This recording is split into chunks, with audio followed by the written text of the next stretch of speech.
Inilah hasil pemupukan aplikasi pupuk agrosawit di kebun Pak Amiruddin Seraning. Ini hasilnya, baru 2 kali aplikasi. Ini buahnya keliling, besar-besar, masak-masak. Ini yang lain pun sama, kurang lebih.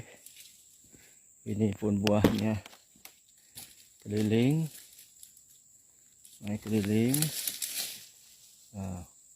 Banyak masak. Ini pun buahnya keliling.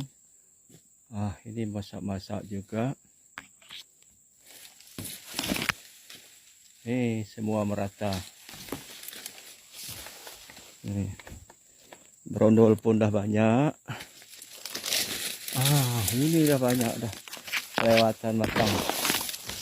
Kemarin tak sempat panen. Ini dia. Semua merata kurang lebih.